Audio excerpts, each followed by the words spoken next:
And I'm more and I'm more excited. Thank you for recording. I forgot to do that. More excited about going into and introducing our chefs here. First, Shay Ryan. Shay is with us again from her facility down in Tampa area, where she works as a meteorologist, but she's also the editor in chief at Gluten Free and More magazine. So she has joined us a couple times. She's done cooking segments on her news broadcasts, and she's just really into the gluten free diet and food and all the great recipes that you can make from that. And then joining her is Katie Rich. Yep, my wife. She is a retired baker, and she also has been cooking since little girl in Virginia, so very much Southern cook. The only bad part about her being retired is that I don't get as many things in the house anymore, but we could talk about that another time. So I will go ahead then. I'm going to pass it off to both Shay and Katie. There is a chat if you guys have questions or you want to put in your own tips and ideas in there. We will address those as we go along, but I will go ahead and mute it and hand it off to Shay. All right. So what we're making tonight, as Chris said, is the shepherd's pie and the brownies. And we're starting with the brownies because they are going to take the longest to bake. So this is Katie's recipe, which I'm very excited about. And so Katie, what do we start with? We are going to start by what we're doing. We're going to melt down our chocolate. So I've got 2 cups of chocolate chips in here. And then I have a really dark chocolate bar, just kind of broken up. You can hear the snap. There it goes. I like the contradiction of the 2 types of chocolate, like the semi-sweet plus the super dark. It really gives a nice mouthfeel to that. So adding to our chocolate, we're going to add 1 cup of butter or 2 sticks. And I'll go ahead and put these in. And then we're going to put it in the microwave to To melt it. in the microwave to get this all melted together. So usually when I do it, I give it like a minute and then take it out, give it a stir, and then give it another minute. So we're going to walk over to the microwave here and let's get this started. So yeah, there we go. Right. The big fear when you're melting chocolate is that it can seize. And so yeah. And so you were saying, so start with a minute and then do it gradually. Exactly. Because a lot of times, like I'm using a glass bowl, that bowl is going to hold heat. And so every microwave also heats at a different rate, So you've got to make sure that you don't overheat it. But it really doesn't take that long. And then once it gets mostly melted down, I mean, there still can be a few chunks and whatever, we're going to stir it till it's fully melted. But yeah, that's a really good important thing. And the other thing that can make chocolate seize is water. So want to make sure that, you're using a dry bowl and dry equipment, that kind of thing. What brand of chocolate are you using? I love me some Costco. So I am using the Nestle semi-sweet chocolate chips that we get at Costco, the big bag. I'm sure y'all are aware. And then at our Kroger, which is the same thing as, what is it, Fred Meyer's out west, and Oh, sorry. things are exploding in the microwave, kids. All right. It's the Kroger. I grabbed a 72% dark cacao bar, and you can see here that this might be okay. I might want to give it like another 15 seconds just because it's not quite where I want it to be, but it's close. How did yours come out, Shay? Yeah, so I used the same chocolate chips from Costco that you used, same bag. And then I also used, I've used these before, but not in a recipe like this. It's a, I guess it's considered to be keto friendly, but it's very few ingredients and it's a dark chocolate. It's 85% cacao, so it is going to be pretty dark for sure, but I think there's plenty of sugar in the recipe, so it's still going to be fine.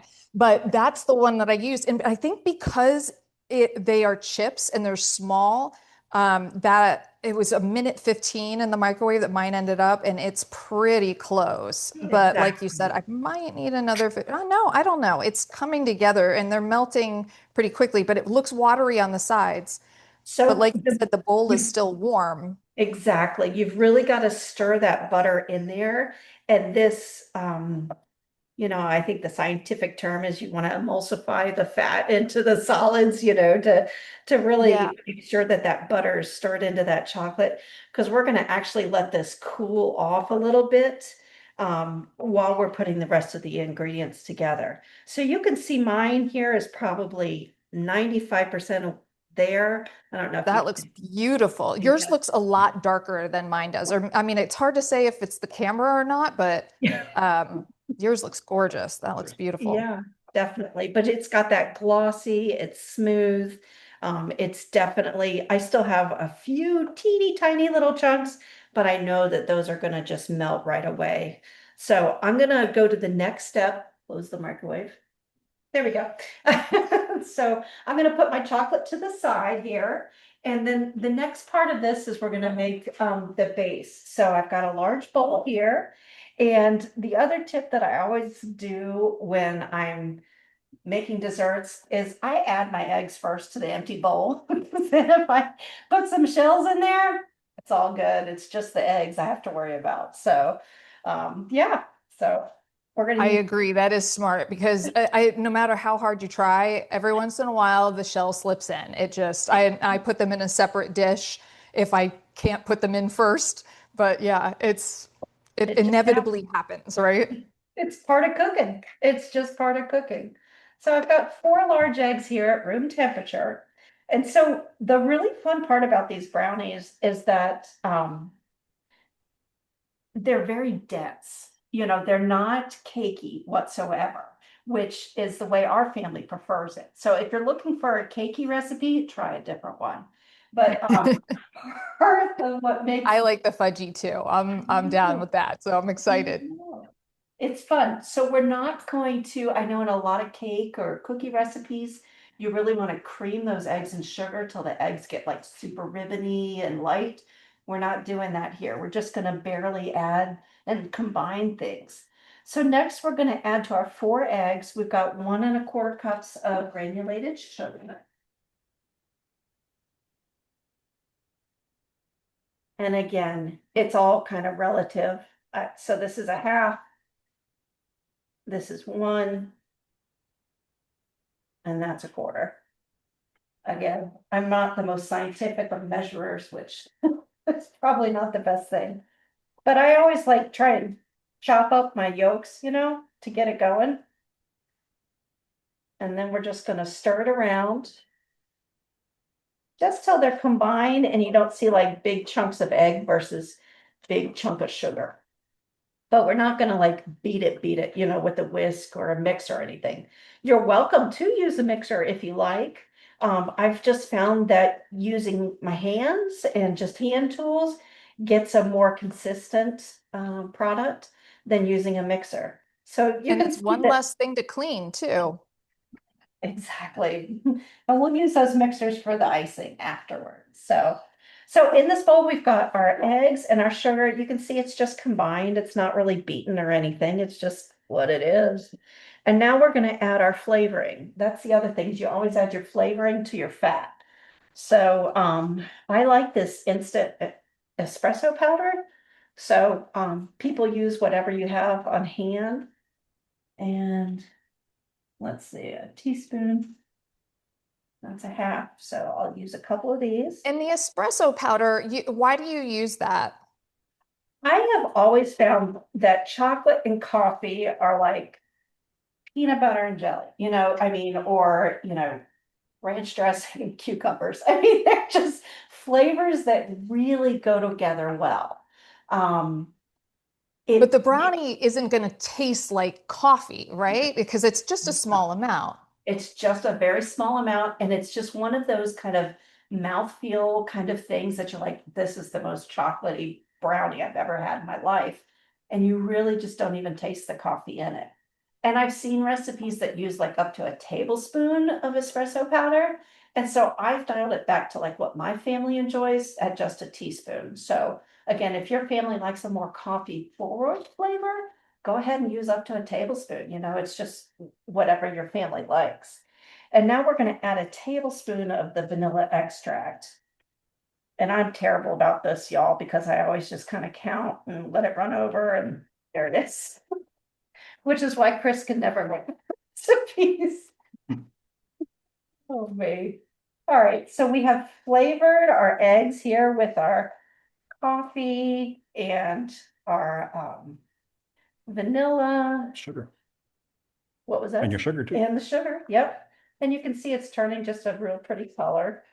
And now we're going to go back to our chocolate. And we're going to add that chocolate into the eggs. So now it's not like super hot anymore. It's kind of cooled down a bit. You scrape all that in there. That's the good stuff.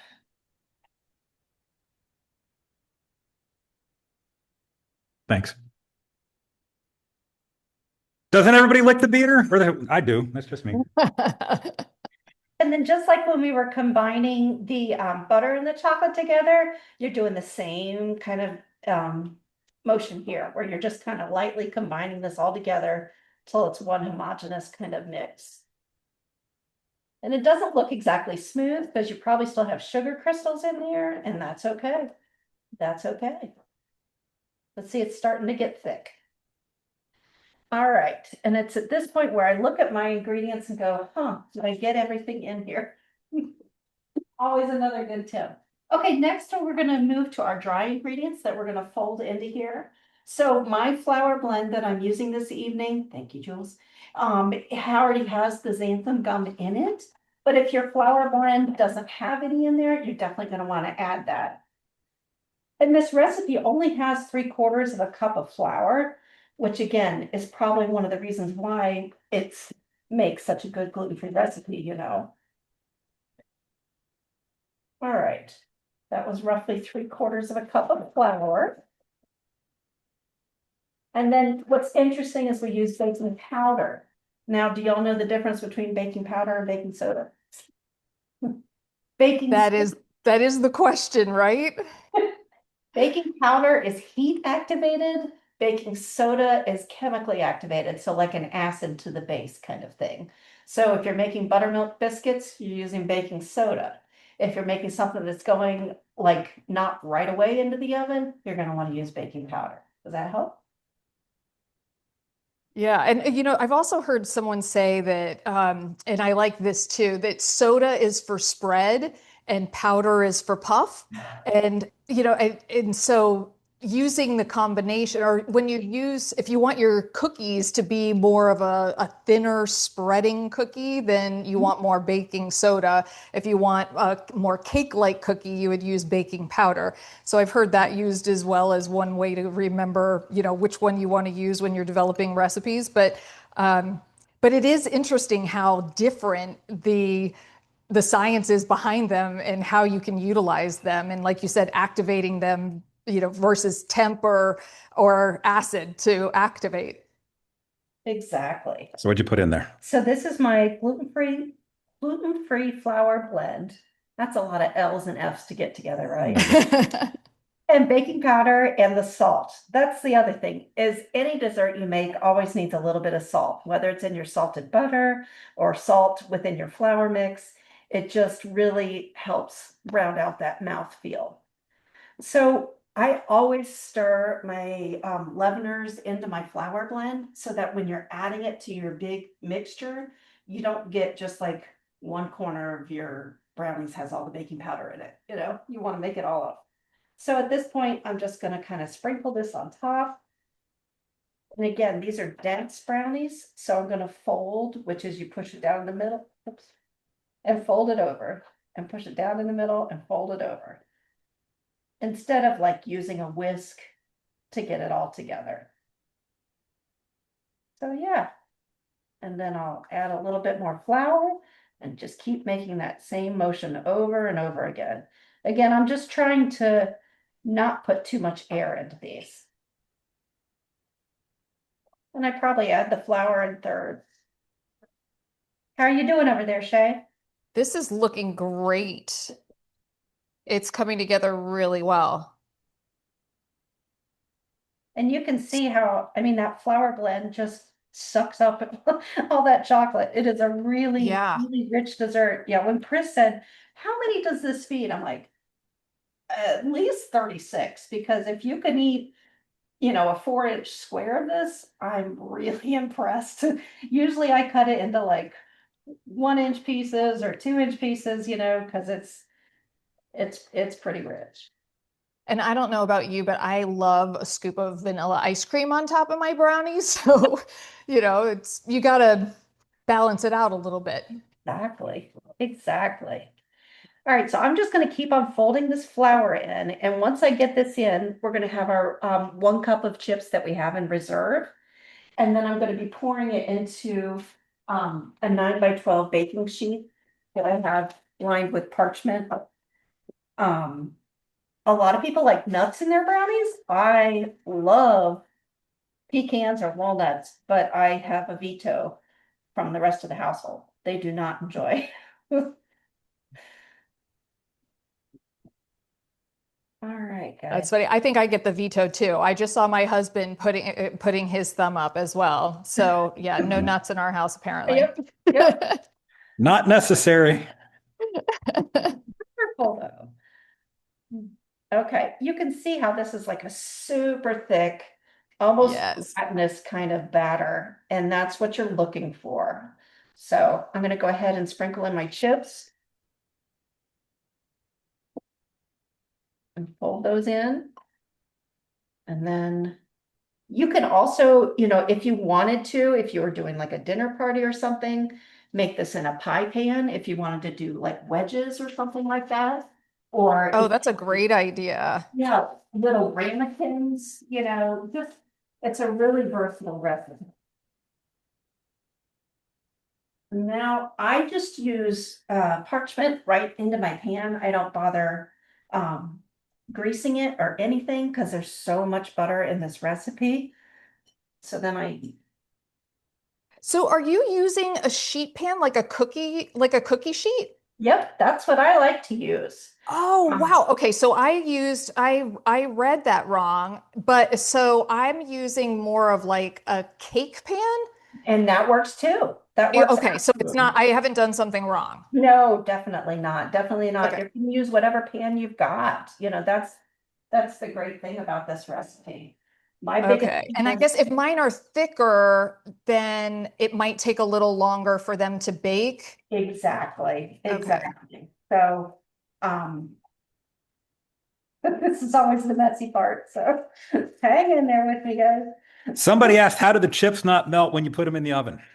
They do melt, but the key to these brownies, and I hope y'all are patient, is that you're going to let these cool to room temperature. Then you're going to put them in the refrigerator overnight. And then tomorrow, maybe enjoy your brownies and put your icing on it. If if you cut them right after they come out of the oven, those chips will be soft, which is totally fine if that's what y'all want to do tonight. But you can see on the ones I made already. Can you see the chips, Smitty? Oh, wow. So yeah, so those Those are I made really fudgy. really fudgy. That looks Really, amazing. yeah. Yay. All right, so I've got this fairly well spread out. All right, I really need to wash my hands. Right? Just think real quick. And then I've got a 350 oven going.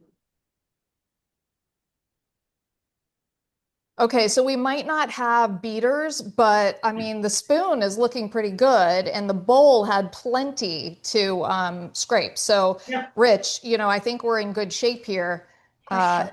for those who like to lick the spoon and the beaters. That's me. I'm gonna put this in the oven and set the timer for 20 minutes, and then we can start making some shepherd's pie. Okay. All right, so 20 minutes. Yes, because the other way, here, let me put this in. Oh, that's right. You have a trick after 20 minutes, right? Yes. Yes, which I've never done before. I'm excited to understand this more. Now I just have to like look at my phone and make sure the timer's right. So what really is I started doing, and I think it was a Ina Garten recipe that she does this with her brownies. And she literally takes them out 2/3 of the way through, drops them, which is what we're gonna do, and you see it deflate, and then it just becomes this super thick fudgy brownie. So yeah, it's a good trick. Really good. That is really cool. I've never done that before, so I can't wait to see how that differs from any other brownie that I've ever tried making. So I'm really Yeah. psyched for that. Very cool. I mean, I can see it, but I can't wait to see it and taste it. Right, right? Yeah. All right, let's see. I need to do one housekeeping thing and wash one of my utensils. While Sorry. she does that, I'm just going to say this. I found a gluten-free stout. It tastes really good. I was trying to find an Irish beer for tonight, and this was from Holidaily. So thanks, Holidaily, but really good stout. So there's my little chime in. Nice. So you could make an Irish stew if there's anything left over out of that. Definitely. Just an idea, just a thought. Okay. So I don't know if everyone is ready yet. Do we need another minute before we start on the shepherd's pie? We can certainly do that. Where do you want me, honey? What do you think? Yeah. So we have a lot going on in Dublin this weekend. Like Chris said, we've got our parade. It's really fun. And was it last year or the year before? They did a drink a beer in Dublin thing. So they did ads in Dublin, Ireland, and said, "Hey, we'll buy your beer for the weekend if you come over." They didn't have anybody take us up on it, but it was a really cool marketing ploy to get people to Dublin, Ohio for the holiday. So Yeah, that's really cool. That's fun. it was fun. It was fun. Yeah. All right. Are we ready? Think so. Yeah, do you think everybody's ready? Yeah, I think we can go on. All right. Okay, cool. All right. So, we'll do sweet potatoes. So what I did is I made one ahead of time with that's just the regular standard, what you would normally expect as shepherd's pie. And that is with ground beef and then regular mashed potatoes on top or a garlic mashed potato. And I just did the store-bought mashed potatoes. And the next version that I'm doing is a store-bought mashed sweet potato. And this one is great if you're dairy free. There's no dairy in this one. And you could also use this if you're vegan because there's no dairy and no other products that would, cause a problem for vegan. So it's vegan. It's there's no soy in it. It's paleo. So again, lots of options there. And I am also going to use ground chicken in this one, but you can also use ground turkey if you wanted. So there's lots of options, but we start with the stovetop and we are going to, especially if you're using a fattier meat, you don't even need to put oil in the pan. I'm usually using ground beef here. So, but even with the turkey, I think there's more than likely, I'm trying to decide now on the fly. I think maybe I'm going to put a little bit of oil in the pan. Shay, what would you do if you wanted to make a vegetarian option of this? So one of the things I was looking at is like a impossible crumbles, or you could use, I saw something called Lions. It's made with mushrooms. It's lion's mane crumbles. I've never tried it before, but I thought that seemed like an interesting option.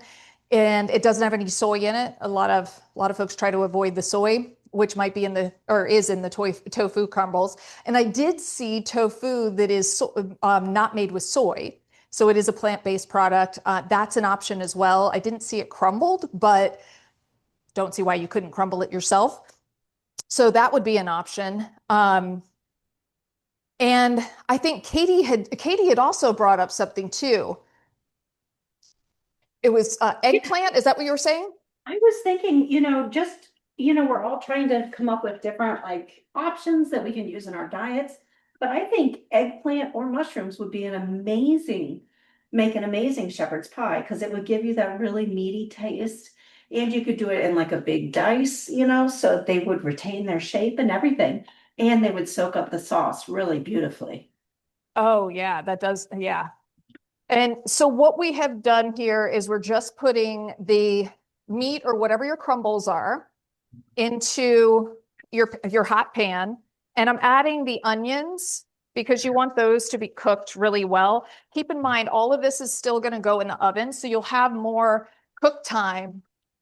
So it doesn't have to be completely cooked, but you want it mostly cooked. It'll only be in the oven for another 10, 15 minutes or whatever you need just to brown it and heat it through. But we're trying to get the onions cooked and a bit more. And at the same time, while this is starting to cook, you can also take your mashed sweet potatoes or regular potatoes and throw these in the microwave. These will take about 3 minutes. From what I've seen, most of the packages, it's about the same. So we just put them in and heat it up. Oh, Okay, remove. All right, Shay, confession time. Yeah. My grandmother actually came over from County Mayo in Ireland. Okay, so Yeah. I have never used pre-made mashed potatoes before, but I did not have time this week to use them. So I'm kind of curious how they taste. But I think a lot of people do use them. You should Yeah. ask my kids. I usually make like 5 to 10 pounds of mashed potatoes every other week. So Oh my gosh. it's crazy. It's crazy. Oh my goodness. Yeah. Yeah, my daughter's favorite meal so my daughter was born when we lived in New Jersey. We were in the New York City area and we had a food delivery called Fresh Direct. So if anyone has lived in that area or it lived in an area where you have Fresh Direct, one of the pre-made meals that they had was a shepherd's pie. And um, it was really convenient for young kids because it was an all-in-one. And it was a pretty, good meal overall because it had vegetables and it had meat. And so as a parent who didn't have a lot of time to cook, Mhm. I that was a good option. And my daughter absolutely loved it. She would go crazy. Anytime she knew it was a mealtime, she couldn't speak very well. She was, 1 to 2 years old around this time. And she would just say, pie, pie, Hi. pie, pie. I want pie. And so she grew up eating so much of this, and I was excited to recreate a homemade version for her. And that's how this recipe came about. And so she was my taste tester, but a lot of years had elapsed between that time and when I tried to make the homemade version. But still, I think that it turned out pretty close to what she was eating when she was a little person. Does your daughter live close to you? She's still here. So she's 16. She's a Okay. junior in high school. So we have the rest of this school year and next school year, and then she's off. She's off. I know. Yeah. My daughter is on her last spring break of college. Oh So my goodness. other end, almost to the end. And, she's got a job offer for after she graduates. So it's like, Oh, that's great. it's fantastic. It's what you want, right? As parents, as long as Yes. it's sad, they're leaving home, but it's a good thing. Yeah. Oh, one of the things I wanted to mention too is that I'm using red onion or purple onion, whichever you want to call it. And the only reason I'm doing that is because that was what I happened to have some extra of in the refrigerator. And you can use white onion if you want to use a sweet onion, a Vidalia, whatever it is that you like. This recipe is not that, as you can tell, it is not that specific. You use what works, um, and what you have available. We're just trying to add seasoning. what do we have? We have white. We have a 93% beef, and which is a really lean beef, and then a white onion. So And then a what? a white onion, yellow onion. Oh, a white onion, yellow Yeah. onion. Okay. All right, Shay, do I need 2 packages of these potatoes or do I just need one to top my casserole? So what I found is you want about 2 pounds of potatoes, and the sweet potatoes came in 1 pound packages, but then the mashed regular potatoes seem to come in 1 1/4 or 1 1/8 or something along those lines. So Yeah. yeah, it's kind of in between. Okay. So we'll have some left over for the people to eat. Yeah, you're just trying to hit about 2 pounds. All right. And then it'll cover, a casserole dish that's about that yay big.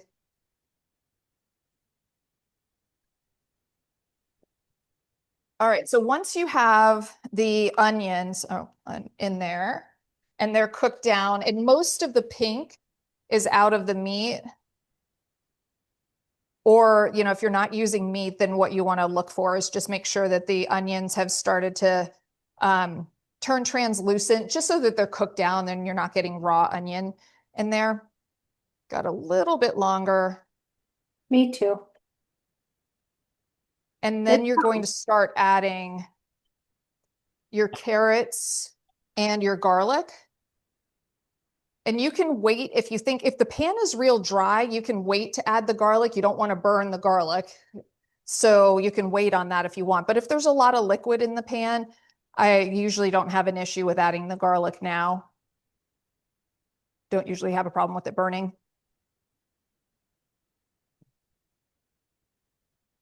What are you adding? I'm cheating. So this is a product I do use all the time. Do you ever use this, the garlic paste? Yes. Love it. Yeah. Yeah. I mean, there are so many ways to make this faster. And certainly you can use frozen vegetables. There are frozen mixed vegetables. I'm using frozen peas just because I don't like canned peas as much. But you could use frozen peas and carrots. There's no reason why you couldn't, or frozen onions or pre-chopped onions if you've got those at the grocery store. And all of that speeds things up.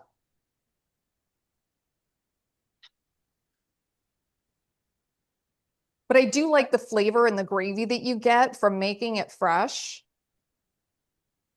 And it's so simple, really, when it comes down to it, how quickly it all comes together. Okay, so I put the garlic in. When should I add my spices? Say that again. When should I add like my thyme and my sage and stuff like that? That is coming in just a second. So what we want to do is make the slurry. So you've got your cornstarch, and like you may or may not know, so if you don't want to add a powder cornstarch to a hot pan, because then you'll get clumps of cornstarch. So we want to make a slurry, which is adding liquid to it, and you want to add a small amount first. So I usually add, 2 or 3 tablespoons. And then you want to make sure that the cornstarch gets dissolved. So we're just going to stir it around, and you can see how it's clumpy at first. So if I added this in like that to the pan, it would start to gel and thicken, and then it would thicken in those little lumps. So that's not what we want. We want it to dissolve nicely. So that's what we've got there. And we're going to be adding about a full cup of stock in the end. So we've just added a portion of it here. You can eyeball it. It doesn't have to be exact. But so I try to do this all at once. And do that. And then get the stock.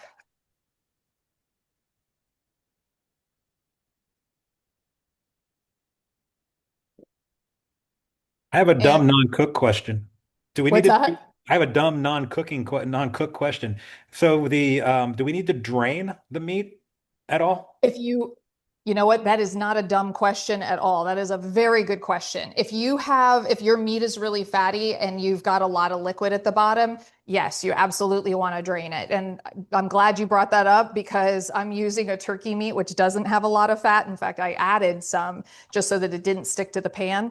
But if you're doing ground beef that has a high percentage, definitely you want to drain it. You can leave some so that there's, a little bit of sauce in there, but if it's more oily, definitely get the oil out. And so now I've got the vinegar, apple cider vinegar, and our dry seasonings, garlic, we have some sage, thyme, rosemary, and a little bit of salt. And you could have put these in before. I mean, the order of the spices and the slurry and the cornstarch, I don't think makes that much of a difference. If you do one before the other, you might get toastier results from adding the dry spices before you add the liquid. But that would be the only difference from, the order, I would think. Do you see any difference, Katie? I am just at the point Any advantage of doing it one way or the other? I think it's all good in the hood, you just, you want to get all your seasonings in there.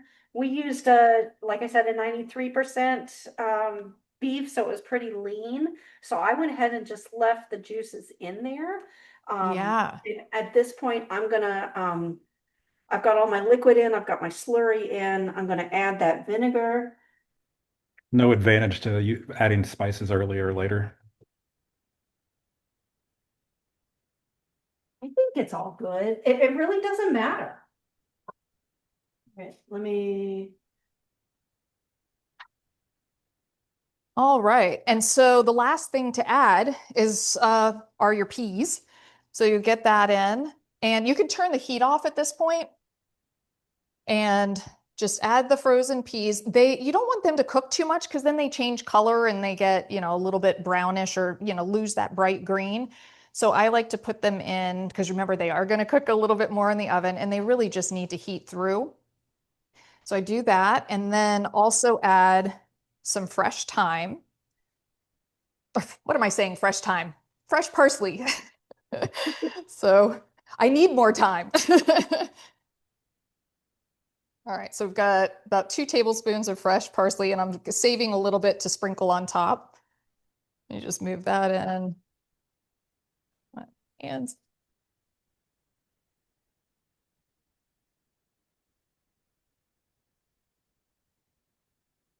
We are just a couple minutes away from putting our brownies, getting those. oh, perfect. So do you mind if we like take a break and like maybe just turn this down to low or turn it off for a Yes. minute? And Yeah, then you can turn the stove off completely. Yeah, just Okay. turn it off completely and you can set it there and it'll be fine. All right. Is this a good time for you, Shay, that we could go? Yeah, knock absolutely. This down is some great brownies? timing. Perfect. All right. Here we go. Put this on.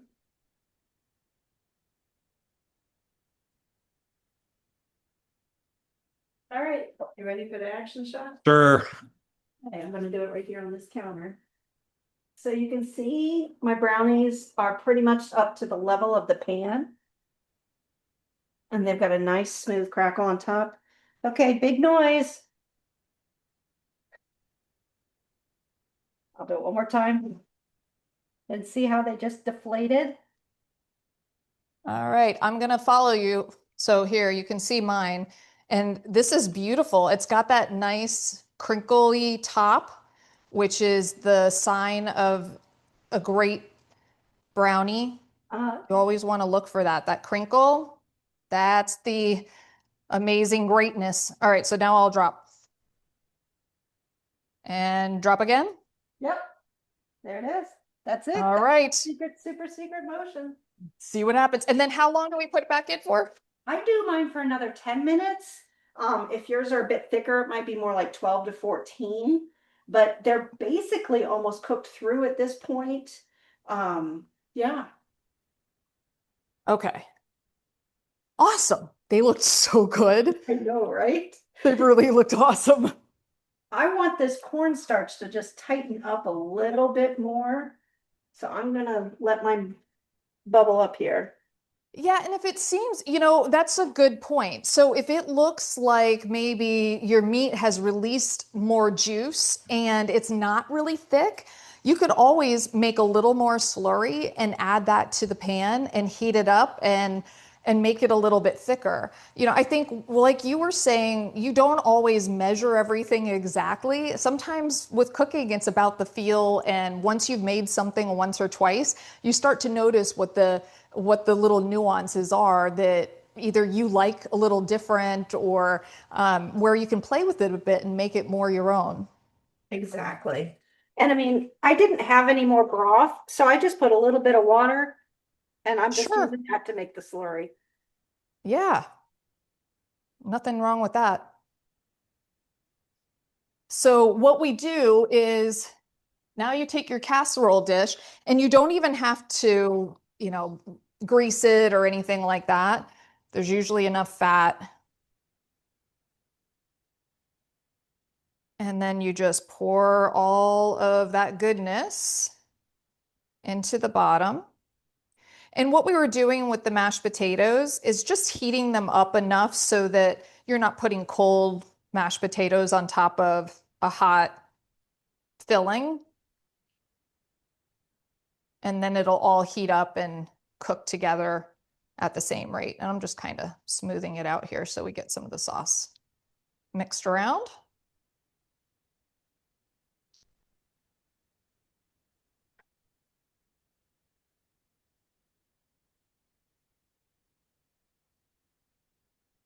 And then it looks like these come in packages. It's kind of funny. The mashed potatoes that I had came in a container like this, but it had the peel off. So I was able to kind of mix it in there. But this one, it looks like now I'm going to be squeezing it on top. Yeah, a little different, I guess, all the time. Always something new, right? Yep. All right, I need to actually go grab a bowl. I was one bowl short on my prep because I want to That mix looks cheese in great. my potatoes. All right, so these are, you know what, these are a lot softer, a lot more liquidy than what the regular mashed potatoes are, but I am betting it's still going to be delicious. So I'm just kind of putting them on top here, and then we can spread them out afterward.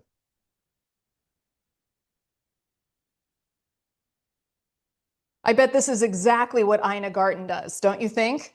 No, it is. All right.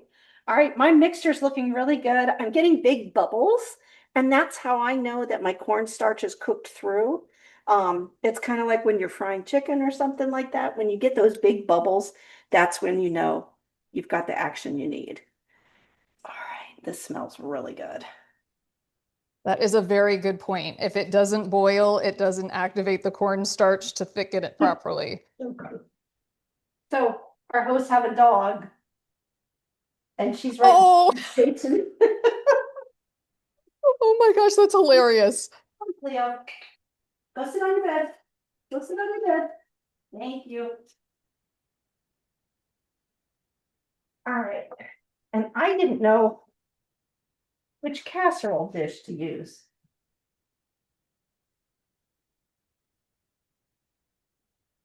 Let's just start with that one. All right, so the sweet potatoes, I've got the sweet potatoes on top, and I'm just going to smooth them out a little bit. So we've got a nice even layer of sweet potatoes. My daughter, who loves pie, just came in the door, so maybe she'll say hello and try some of this at the end. Or maybe not, because she might be camera shy. It's hard to say. Not sure what the look is that I'm going to get when she comes around the corner.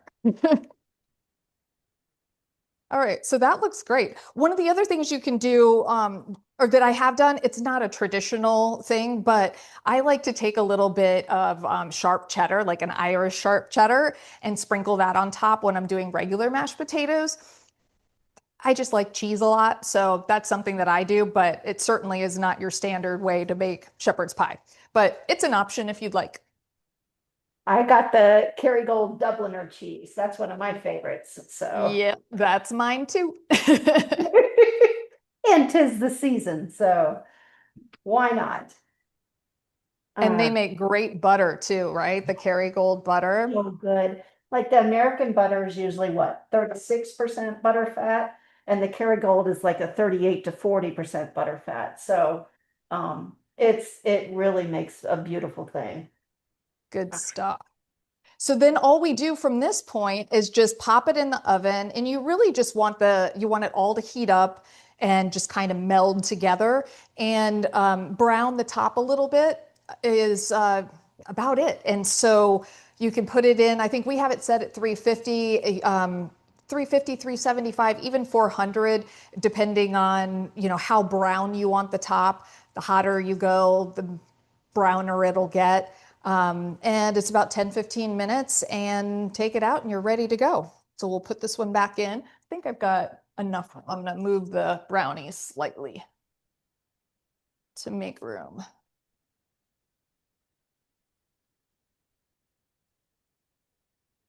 Don't want to let too much heat out. There we go. Some of that Kerrygold cheddar.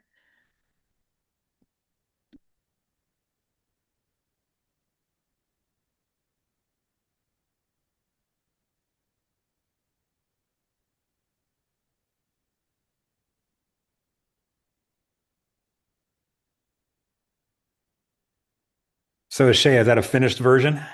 Yes, so this is our finished version, and this is the one with the regular beef and mashed potatoes.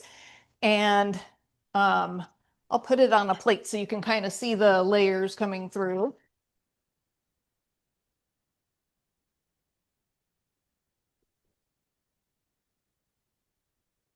Now, You Shay, can should I just, put this on like a foil covered baking sheet or anything? if it, you know what, if it does look like it's pretty full, it might bubble up. Yeah, Okay. it could bubble over. That's not a bad idea. My pan is pretty deep, and it was only about maybe 2/3 of the way full, so it wouldn't bubble over, but it looks like yours is a little more full. Yeah. So you're putting cheese on the top too. Oh, yeah. Because Oh, more yes, you're cheese, putting more the cheese better. on it.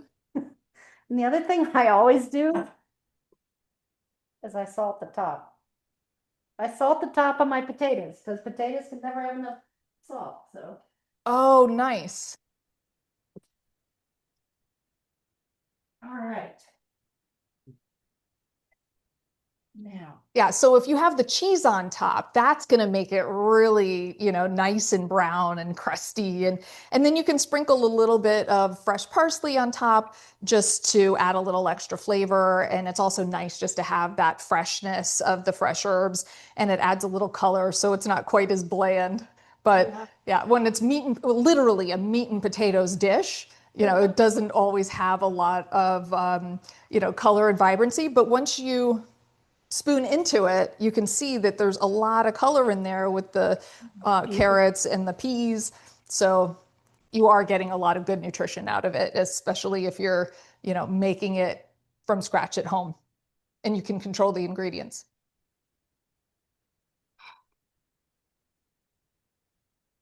all right. My brownies came out, so I'm going to whip up some buttercream real quick Yes. while we are here.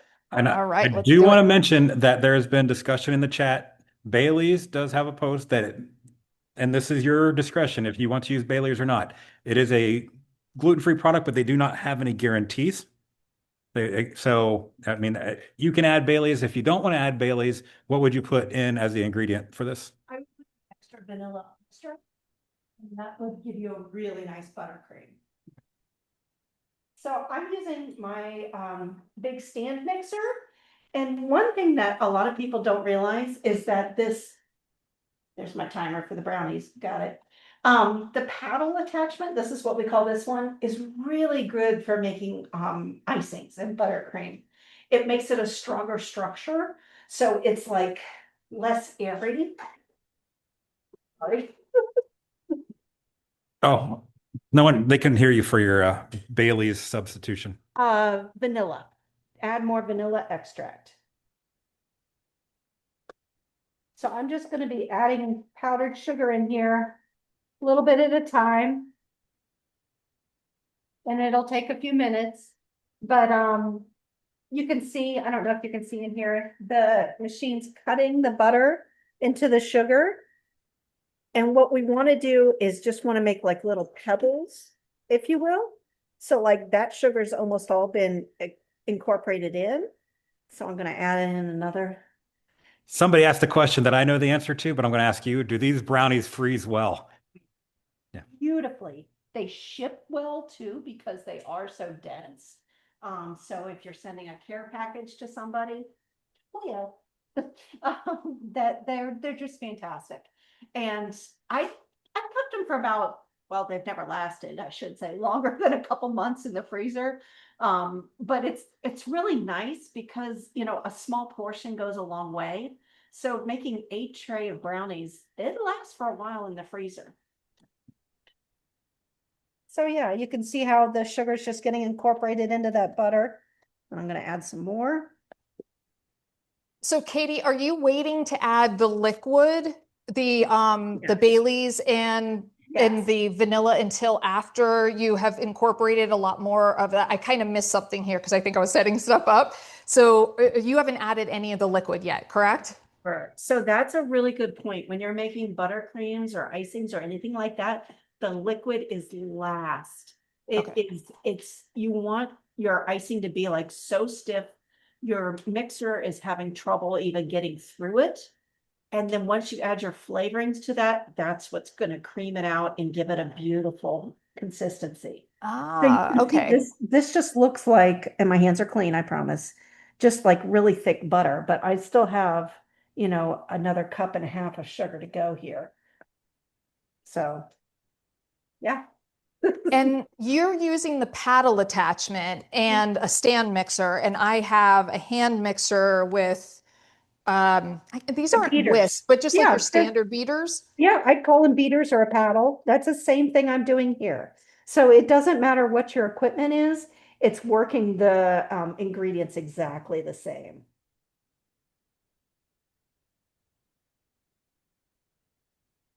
And my brownies just came out. I wanted to show you. They look amazing. Oh, yeah. And this is the Absolutely really, amazing. really hard part is waiting till that chocolate cools down and just all those flavors get together. Yeah. Yeah, they're amazing. They are amazing.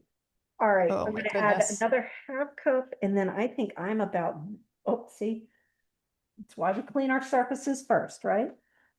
Thank you, Clea. All right. So at this point, I always add a little salt too, because again, it's something sweet. So we want to add something a little salt. Not a lot, just a little. Um, sorry, I need to clean a spray. But that can be mixing.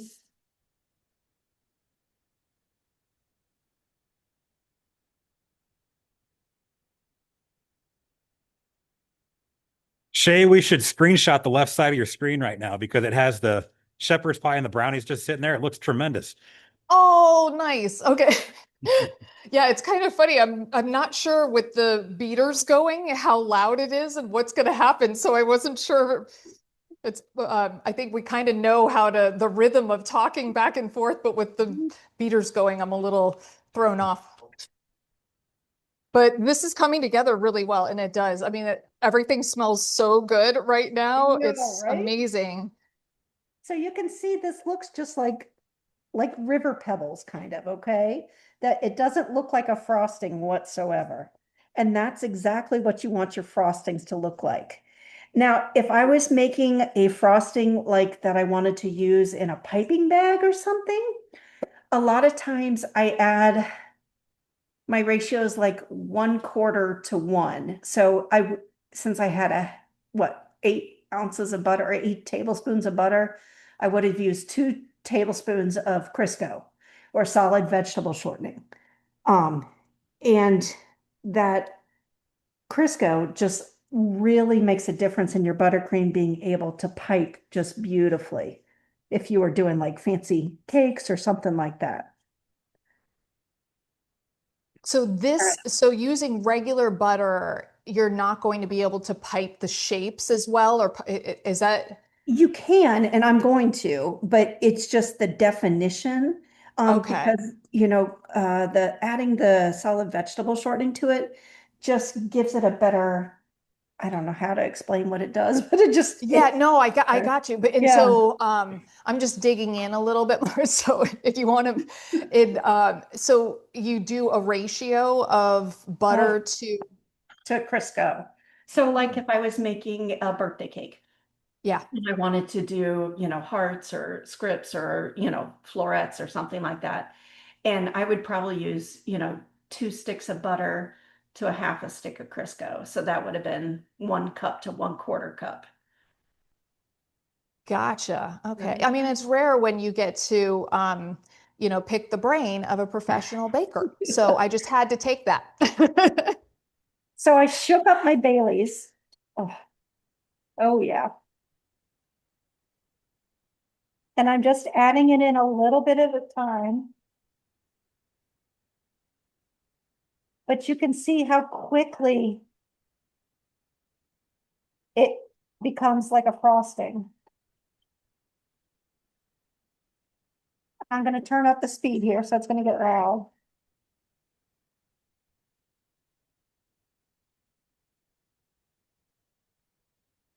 And see how it's still super, super thick? So that's how Oh I yeah, know yeah. I want to add more Baileys to it. But just like when we were melting the chocolate in the microwave, you want to do it in small increments here because it's real easy to add too much and then you're out of luck. So how are we doing Will it on here? separate if that happens? Will it start to It will, and that's okay, but you're going to need to add more sugar in at that point, and it'll all come back together. But just it's better to do it slower and take your time. well, that's good. So it's not like chocolate when if chocolate seizes, there's no bringing it back. But with There's no this, you bringing it could at back. least bring it back. Absolutely. Okay. So now you can see that it's pretty loose and I'm actually seeing some lumps in here and stuff. So it's at this point where I'm just going to turn the mixer on and really let it come together for almost like a minute and a half, 2 minutes. Sorry, but I'm a home cook. I put my fingers in my food if they're clean, right? All right. There you go. Check on it.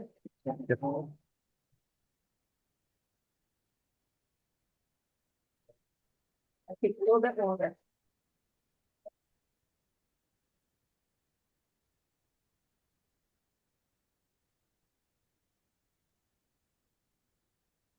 So after this, anything else? So, again, if you want to wait till tomorrow to dig into your brownies, absolutely, just put this in a zip bag or in a container. And then before you want to use it, bring it out of the refrigerator for an hour before you want to use it and bring it up to room temperature. You can mix it up again if you want to, but it's however you like it. So, all right. And so then I just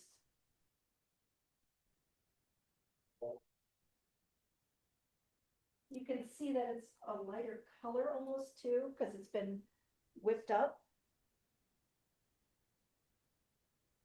I'm gonna whip it just one more.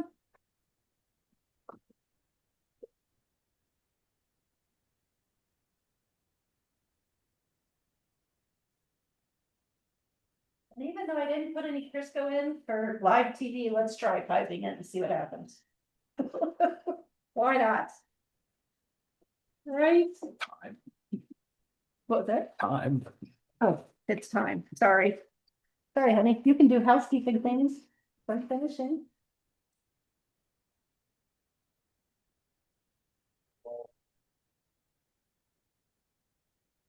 So I'm just getting my starting to integrate the Baileys in. I've already got the vanilla in, and it's coming together really well. It's not smooth yet, but it smells so good. You can really smell the Baileys and the vanilla.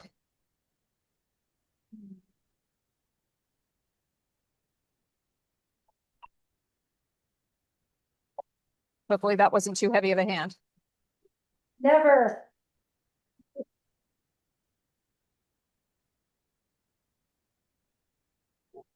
And for people who are needing to hop off, thank you for joining us.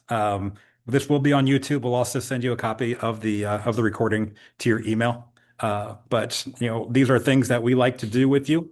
We enjoy cooking with you all the time. So if you want to put any pictures of your finished shepherd's pie or your brownies, you can put them on our Instagram page at National Celiac. We'd love to see what you've made with us in the kitchen tonight.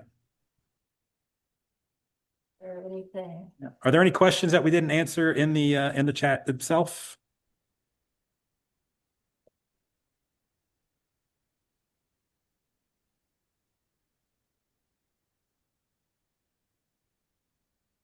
No, no. All right. Where are we going over here? I'm just doing a little swirl.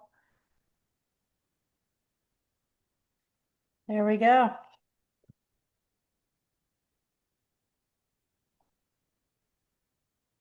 Shay, I think you froze on us. Oh, there you are. Oh, did I? No, Yep, I'm there. just watching intently.